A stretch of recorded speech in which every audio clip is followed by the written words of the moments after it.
Esse programa é um oferecimento Correia e Xavier Advogados, comprometimento e competência.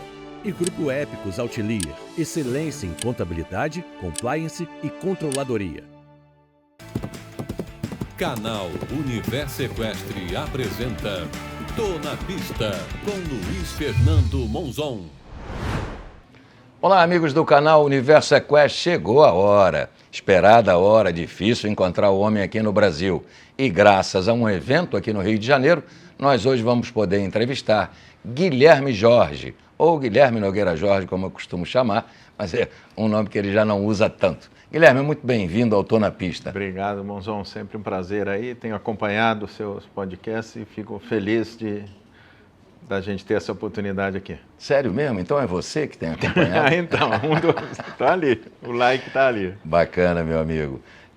Guilherme, a gente já se conhece há muitos anos, eu vi um pouco do teu início, muito pouca gente sabe, mas você tem uma formação superior que você acabou abandonando para se dedicar exclusivamente. Então vamos lá, como eu começo com todo mundo, onde foi que o cavalo te encontrou, de onde vem essa paixão, como é que foi esse início? Bom, Monzon, o cavalo me encontrou lá na Sociedade Hípica de Campinas, eu sou de Campinas, a hípica lá é de 1948, mas ela começou como uma hípica, se desenvolveu como um clube de campo muito grande. Meus pais eram sócios, sem ter nada a ver com cavalo. Ok. Quando eu tinha 10 anos, um dia eu cansei da piscina e desci lá na pista da escolinha, lá no catetinho, e o seu Miranda, que era o instrutor da escolinha, estava saltando e derrubou um obstáculo. E não tinha ninguém lá para colocar o obstáculo. Aí ele, garoto, vem aqui, dá para você colocar o obstáculo. Então a minha é até interessante, porque o meu primeiro contato foi justamente colocando um obstáculo, armando um obstáculo. Certo. E aí aquela coisa, quer começar a montar, e trouxe meus pais da piscina lá, começamos a montar. E saltei comecei com uns 10 anos e montei até os 17. Cheguei a saltar umas provas da categoria júnior. Opa, 1,40 m na época. E uma ou outra de 1,40 m, normalmente 1,30 m. Um pouquinho menos. Mas, e depois fui estudar veterinária. Isso. Meu pai era médico, eu gostava de cavalo, apaixonado pelo esporte, pelos cavalos, então a escolha foi mais ou menos lógica de ir para a veterinária. Fui estudar na UFMG, fui morar em Belo Horizonte, e era uma época que o CEPEL era uma potência, né, no Brasil, ainda é um centro hípico de muita qualidade, mas na época fazia dos melhores concursos do Brasil. Dr. Marcos Vale Mendes, exato, bombando, apoiando a equipe que competia no Brasil inteiro. Exatamente, então todo ano tinha um nacional, depois um internacional muito grande, normalmente em conjunto aqui com o Internacional do Rio. E eu sempre tive muito metido no esporte, sempre gostei de acompanhar. E em 1992, eu já estava de volta a Campinas, já formado, já trabalhando como veterinário de cavalos de esporte. E fui convidado à diretoria na época, era o Federico Velutini, o Paulo Zac, eles me convidaram para armar um concurso de 2 dias. Certo. Eu já tinha feito cursos de um dia com o Hélio Pessoa, sim, com o Coronel Gilberto, que depois, quando eu me interessei mais, foram fundamentais no meu aprendizado, né? Grandes armadores e grandes mentores aí de todo mundo aqui, de um grande grupo aqui dos armadores brasileiros. E eu realmente fui me interessando bastante, vi que era uma maneira de eu participar ainda mais no esporte do que sendo veterinário. E pouco a pouco eu fui deixando a veterinária de lado, fui tendo oportunidade de armar concursos maiores e de trabalhar como assistente em muitos outros concursos para aprender. E você, para criar currículo e tudo, viajava? Viajava sempre que tinha uma oportunidade, ou sempre que vinha um armador de percurso aqui para o Brasil, eu procurava trabalhar como assistente. E aí as coisas foram evoluindo. Em 1998 eu deixei a veterinária de lado e desde então, full time, todo tempo a profissão virou desenhador de percurso, course designer. Quando você realmente virou a ficha, agora eu sou só desenhador, eu vou viver disso? Eu fui gradualmente, deixando os clientes, fui diminuindo os clientes. E foi no final de 1998 que eu realmente falei, bom, agora vai ser só a armação de percurso. Ou seja, 9 anos para você armar o seu primeiro Pan-Americano. Como desenhador principal. Sim. Em 2007 eu armei meu primeiro Pan-Americano. Aqui no Rio de Janeiro. Aqui no Rio de Janeiro, mas eu acho que a grande oportunidade que eu tive foi em 2005, que eu armei a primeira das 2 finais de Copa do Mundo, que eu armei 2 vezes em Las Vegas. Então, eu já vinha fazendo concursos internacionais, já vinha viajando bastante, principalmente para os Estados Unidos e Canadá, México. E aí eu tive a oportunidade de fazer... Eu fui trabalhar em 2003 como assistente do Conrad Homfeld. Sim. Eu já trabalhava para a companhia do Robert Hidland, que hoje ele é o chefe de equipe americano, mas ele tem uma companhia de organização de concurso e armava as finais de Copa do Mundo. E aí, para minha surpresa, ele me convidou para armar a Copa do Mundo de 2005. Então, eu acho que essa foi assim, o primeiro grande evento que eu tive. O primeiro grande salto para você ter um nome conhecido. Exatamente, Que legal. Isso já vão 19 anos. Já vão 19 anos. Passa rápido. Passa rápido e estamos aí trabalhando. E hoje você está casado, morando nos Estados Unidos ou Canadá? Isso, não. Estou morando nos Estados Unidos, eu moro em Wellington. A Angela Covert, minha esposa, ela é uma amazona profissional, ela é canadense. Ela, inclusive, já saltou aqui na equipe do Canadá, saltou no Best Jump em 2013 e tudo. Ela tem o negócio dela lá em Wellington, de treinamento, de compra e venda de cavalos. E quando a gente resolveu juntar as nossas trajetórias, a gente viu que o Wellington era um lugar ideal, porque permite que a gente não viaje por 4 meses do ano, pelo menos, o que, como você bem sabe, que nós já estamos na estrada aí há muito, muito tempo, você sabe o quanto é difícil estar sempre viajando. Então, pelo menos por 3, 4 meses a gente consegue se segurar ali. Sem viajar. Gente, a gente vai rapidinho visitar um dos nossos patrocinadores, um dos nossos apoiadores. Fica o convite, você pode nos ajudar. Para a gente trazer grandes nomes, a gente precisa do teu apoio. É rapidinho, a gente já volta. Tô na pista. Sou paradão.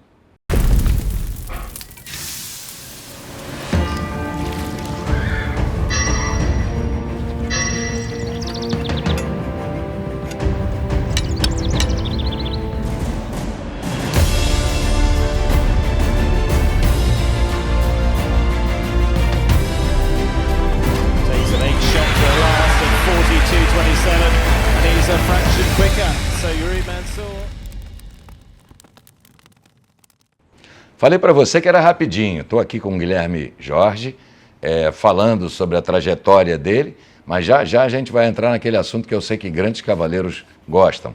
Conhece os cavalos do Rosa Mística, Guilherme? Eu tenho acompanhado tanto os resultados aqui no Brasil, como às vezes em competições internacionais, né? Nós tivemos no Pan-Americano de 2009 um produto, e agora na Olimpíada também, de Paris, agora também com o Yuri. E a primeira vitória num grande prêmio lá do Zé Roberto com o Mystic Rose, você estava em Wellington. Também estava em Wellington, com certeza. Exatamente. É verdade. Legal. Você lembra do Pan-Americano aqui, que uma vez eu cheguei para você e falei assim, pô, Guilherme, a gente não consegue ver a falta daquele obstáculo lá no fundo. Não dá para você dar uma entortadinha nele, não? Você lembra disso?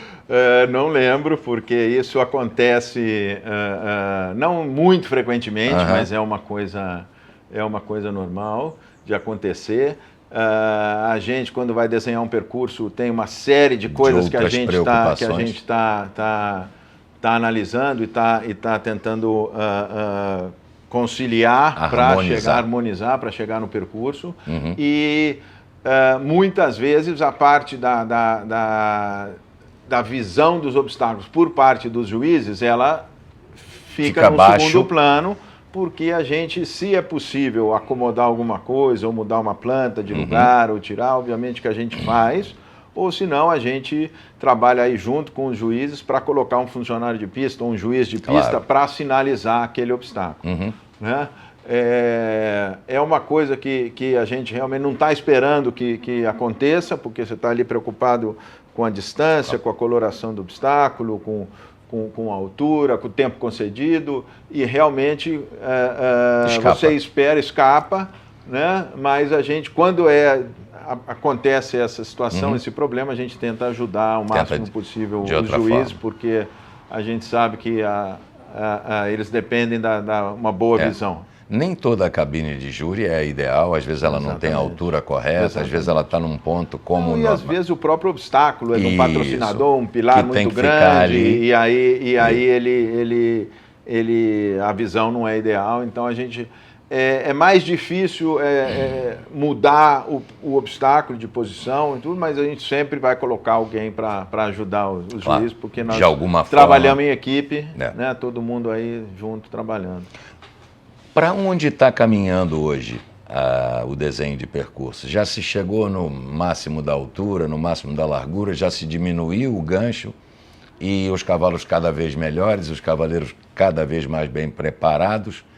Onde está? O tempo concedido também já é coisa do passado, hoje em dia os cavaleiros galopam num ritmo impressionante. O que você vê de novidade? Eu acho assim, vamos colocar quais são os objetivos do course designer para a gente chegar na resposta da sua pergunta de para onde está indo o desenho de percurso. O nosso objetivo qual é? É tirar em um determinado dia o conjunto cavalo, amazona, cavaleiro, cavalo, os atletas que estejam na melhor condição naquele dado momento. Então, quando a gente começa a elaborar um percurso, a gente procura testar, fazer uma série de perguntas, testando a habilidade do cavalo de saltar, o scope, né, a força, o quanto o cavalo é cuidadoso, o quanto o cavalo é limpo, o quanto ele é submisso ao seu cavaleiro. A gente procura testar a capacidade que o cavaleiro tem quando ele está reconhecendo o percurso, de entender essas perguntas, de fazer a sua estratégia de percurso, né? Existem perguntas, às vezes, que a gente coloca que elas não são... não é possível o cavaleiro resolver logo ali na hora, isso é resultado do trabalho que ele traz com o seu cavalo, então da qualidade do cavalo. Então, quando a gente está fazendo o percurso e coloca tudo isso junto num percurso, a gente vai tentar adequar também esse percurso para o nível dos participantes de cada prova, de cada evento, né? O tipo de prova, se é desempate, se é cronômetro, se é tabela C. Então a gente tem todas essas coisas que a gente vai olhando. Então eu imagino que, do ponto de vista da intenção do armador de percurso, do course designer, isso sempre teve presente. E o que vai mudando e foi mudando ao longo dos tempos, primeiro é a preocupação com a segurança dos conjuntos, dos animais e dos atletas, dos cavaleiros de Amazonas. E a gente vai procurando, o calendário hoje em dia é muito mais intenso do que ele era há 30 anos atrás, há 25 anos atrás. Os cavalos saltam mais durante o ano, tem mais eventos para saltar. Muitas vezes os cavaleiros de ponta têm que ter 2 ou 3 times de cavalo para poder atender todos os eventos de uma maneira adequada para os seus cavalos. Principalmente aquele grupo ranqueado que tem que manter pontos, cada semana ele perde se não saltar. Exatamente. Então, a preocupação que é uma constante também é da gente exigir do cavalo, as perguntas que a gente faça naquele evento, o mínimo possível para tirar esse melhor conjunto, né? Sempre pensando que o cavalo pode saltar semana que vem de novo, né? Prepará-lo nisso aí. A tecnologia dos pisos mudou muito, os pisos, principalmente os pisos sintéticos, né? O de areia, os pisos de areia com fibra, o all-weather que eles falam, que é o todo o clima, ou seja, ele evoluiu muito, ele tem uma consistência muito grande, tanto de elasticidade e de ajudar a impulsão do cavalo, como na recepção. De absorver o impacto do cavalo e de permitir uma aderência muito grande nas curvas. E os pisos de grama também, dos grandes eventos, que a grama é da onde veio o nosso esporte.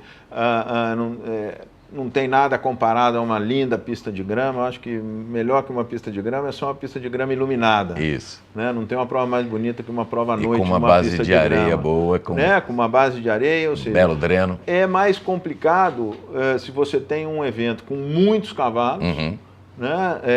Para você garantir exatamente a mesma condição para todos os participantes, principalmente se a gente tem a chuva. Do primeiro ao último dia. Partindo do princípio que a gente está com um piso perfeito, né? E a FEI tem investido muito em como avaliar isso aí, tem um trabalho muito grande, desenvolver uma máquina que replica a recepção do cavalo e coleta os dados e tudo para que a gente consiga ter essa uniformidade, essa condição.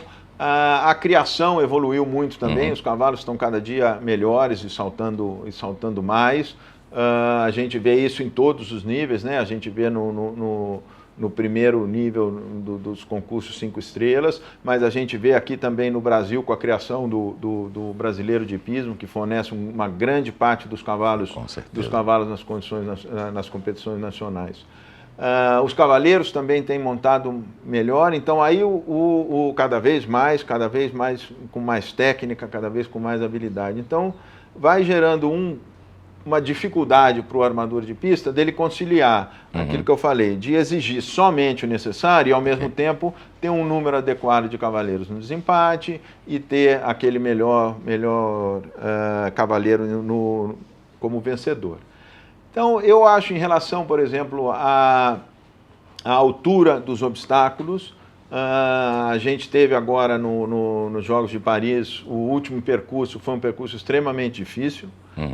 A Olimpíada, depois da Olimpíada do Rio, a FEI viu que tinha que adequar a altura dos obstáculos. Na Olimpíada do Rio ainda foi 1,60 m de altura, agora é 1,65 m. Okay. A gente, como desenhador, um percurso a 1,65 m de altura máxima, a gente é muito cuidadoso para onde a gente vai utilizar, onde precisa, mas os resultados técnicos, a gente vê percursos, às vezes que você olha o percurso e eu procuro todas as semanas ver quem está armando aonde e quando eu consigo as alturas, as distâncias, para saber, né, como as coisas estão indo. E você olha um percurso e fala, pô, esse percurso está super difícil, vai lá, tem 12 zeros. Tem... Impressionante. Então você vê que a qualidade realmente dos conjuntos. Outra mudança muito grande, eu acho que foi em decorrência da qualidade dos pisos, da qualidade dos cavalos, da qualidade da equitação, as distâncias que a gente usava em metros, elas evoluíram muito, aumentaram muito. A habilidade dos cavaleiros de tirarem um lance numa linha é muito grande, né? E a gestão a gente tem que estar prestando muita atenção, principalmente nos compostos, nos duplos e triplos, como a gente utiliza essas distâncias. Então elas foram evoluindo, hoje em dia elas são, quando 30, 40 anos atrás, era 7,5, 10,5. 15, 18, era só 18, 21, essa era a distância correta, né? Quando a gente analisa hoje em dia a altura do obstáculo, o tipo de obstáculo e tudo, tamanho a gente vê que não era muito assim, né? Mas, com certeza. Hoje em dia isso mudou bastante. E a parte do regulamento também tem que evoluir, ele continua entre 7 e 12. Exatamente. Não existe mais duplo de 7 metros, a não ser que a prova tenha 1,10 m. E o duplo de 12 eu vou falar, que já dá para usar até 12 um pouquinho mais. E muito mais, Entendeu? Porque os cavalos vão realmente, os cavaleiros conseguem realmente hoje em dia tirar uma distância. Quando eu desenho meus percursos, eu ainda gosto de intercalar distâncias curtas e distâncias longas. Eu acho que é fundamental, é parte da cobrança da pergunta. Da cobrança da pergunta, do adestramento, do treinamento, do adestramento, da equitação que o cavaleiro tem que saber fazer, tem que saber preparar o seu cavalo para isso. Obviamente que antigamente, numa pista aberta, 18 metros era uma distância curta. Hoje em dia, se eu colocar 18 metros, é muito curto. Então, a gente continua fazendo a mesma pergunta, mas analisando essas diferenças. Já fica curto com 19 e 20 hoje, pode dependendo ficar, da altura. O que para mim custa um pouquinho a aceitar, porque você fala, não, peraí, se é 19, 20, você tem como cavaleiro que conseguir adequar o seu cavalo. Então, Certo. vamos voltar um pouquinho na nossa equitação, no nosso preparo, para estar preparado se aparecer para saltar bem. É importante não esquecer, no meu ponto de vista, existem colegas que muitas vezes põem só distâncias longas e eu, pessoalmente, eu acho que a gente tem que intercalar, claro que dentro da evolução que houve, né? Claro. A Maison do Cavalier Equipamentos para Equitação atua no segmento hípico desde 1994, oferecendo ao Brasil o melhor para a prática da equitação. Temos a exclusividade na venda de material da marca Pessoa no Brasil. Acesse nosso site www.maisondocavalier.com.br e saiba mais. Questão da arquitetura do obstáculo, para flancos, por exemplo, como nós tivemos no Japão, com um lutador de sumô, que houve reclamação internacional, aquilo assustava os cavalos e tal. Eu me lembro bastante bem do teu projeto, desde que você ganhou a concorrência para armar o Rio de Janeiro, que você queria, sim, o elevador Lacerda, mas as coisas eram muito suaves, né? A ideia de proteger o cavalo e o cavaleiro sempre foram uma tônica no teu trabalho. Eu acredito, né, que a gente tem que estar sempre preocupado com isso. Eu não acho que o cavalo deve se assustar fazendo o percurso. Eu acho, às vezes, claro, você chega num evento como os Jogos Olímpicos, como o Campeonato Mundial, é difícil você saber o que vai assustar um cavalo ou não, mas teoricamente o cavalo tem que estar preparado para qualquer coisa dentro de uma normalidade, né? Exato. Então eu pessoalmente, eu sou muito cuidadoso com isso, realmente. Eu acho que às vezes, por exemplo, nesse caso específico que você citou como exemplo de um lutador de sumô, é um azar que os cavalos de repente, opa, não, realmente isso aí passou do limite.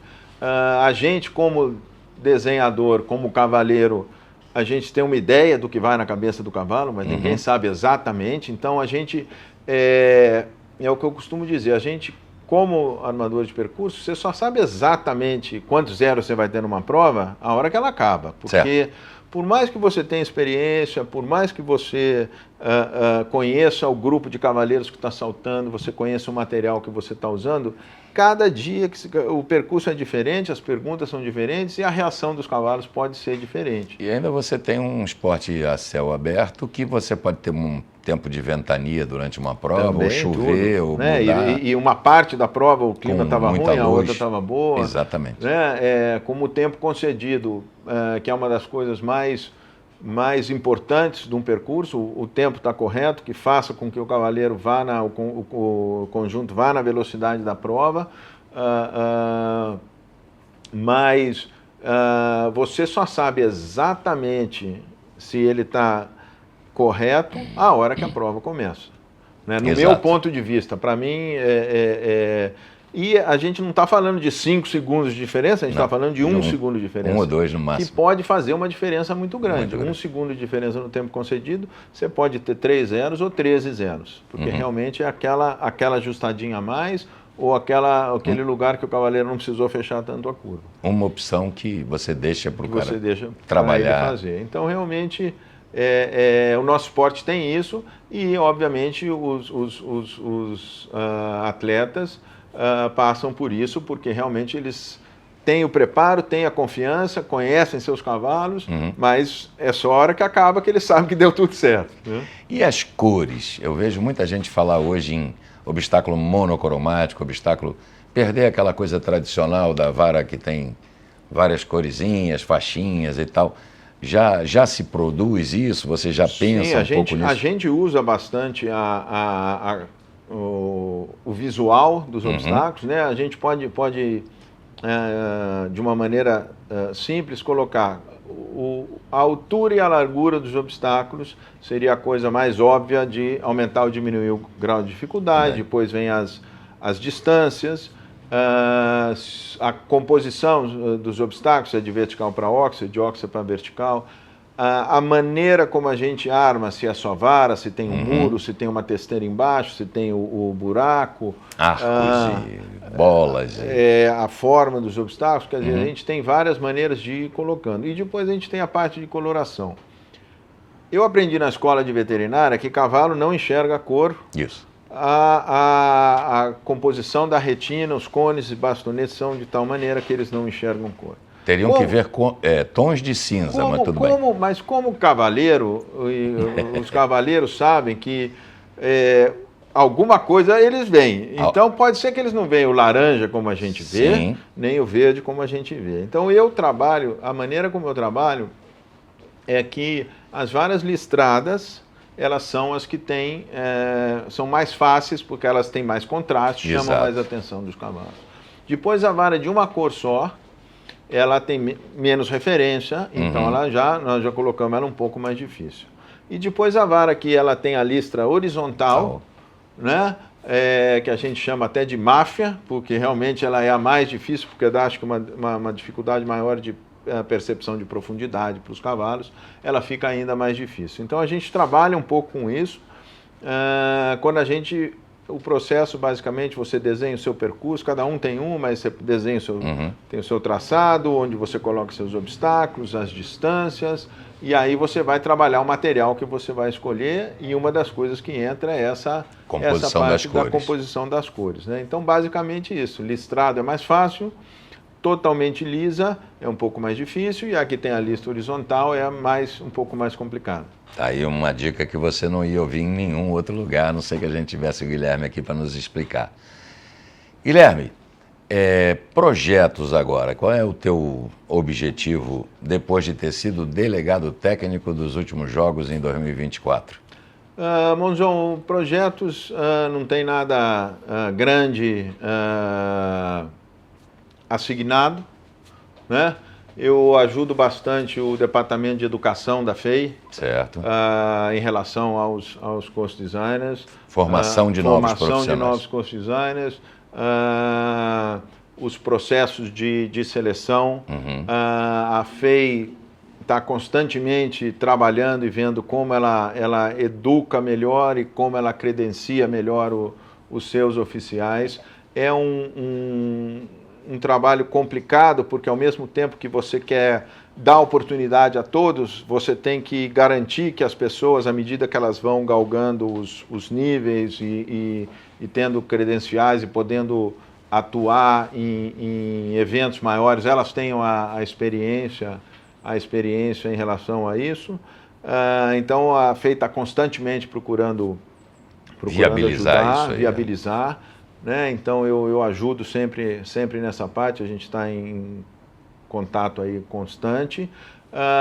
Continuo, como você falou, morando em Wellington, trabalhando todas as semanas do circuito lá. Vou fazer de novo, vai ser pela 10ª vez que eu vou fazer a final do circuito, né? Que agora é um grande prêmio patrocinado pela Rolex, que é parte de um circuito novo que eles estão fazendo. E nas outras semanas eu armo as provas, as pistas menores, e atuo também como um delegado técnico do concurso. Não é um delegado técnico da FEI. Eu divido essa função com o Anthony D'Ambrosio, que é um coast designer americano, e a gente dá uma inspecionada em todas as pistas. E mais que nada, para ter uma certa organização de aumentando a dificuldade. Uma coerência entre uma e outra, e mais que nada ajudar. Eles trazem muitos armadores de fora, né, de todas as partes, durante todo o circuito, então para ser uma referência e ajudar os que estão aí chegando e saber o que fazer. Maravilha. Mas não tem nada assim de nenhum evento muito grande. Os Jogos Pan-Americanos vão ser de novo em Lima, os Jogos Olímpicos vão ser em Los Angeles, e a gente continua aí trabalhando, vendo o que vai acontecer. Né? É isso aí. Cara, parabéns por essa trajetória de sucesso, prazer uma coisa fantástica. Me lembro da gente no Santo Amaro ainda, armando prova de potência dentro do picadeiro de espelho, para fazer graça, tem gente falando, não, se a gente for ver aqui todos os eventos que nós já trabalhamos juntos, ia dar vários episódios. E não tenha dúvida que para cada um dos brasileiros que viu a tua trajetória, é um motivo de grande orgulho saber que você, Marina e outros tantos. Exatamente. Eu fico muito feliz porque isso foi uma coisa que partiu. Nós, como eu falei no começo, a gente teve uma sorte muito grande de ter o Hélio Pessoa e o Coronel Gilberto como grandes mentores, né? Eles, sem dúvida nenhuma, passaram para mim e também para a Marina, para o Anderson, para o Gabriel, para a Érica, para todo mundo. Mas eu acho que eu me beneficiei muito da experiência que eu tive com eles. Fico feliz de ver os desenhadores brasileiros aí alcançando, né? O Brasil realmente tendo outras pessoas fazendo grandes eventos, e vamos seguindo. É isso aí. Valeu. Dizem que para você enxergar mais longe é mais fácil quando você se apoia no ombro de gigantes. Opa, e você teve vários. Isso aí, tive mesmo. Minha gente, papo maravilhoso. Adorei estar aqui com vocês. Esse é o Tô na Pista, é o canal Universo Equestre, tentando registrar tudo que é importante para que você que está em casa tenha condições de conhecer. Comece a ter dúvidas, saiba onde procurar a informação. Nós vamos estar sempre aqui tentando levar a melhor informação possível. Guilherme. Obrigado, Monzão. Prazerzão, cara. Tô na Pista. Quinta-feira que vem tem mais.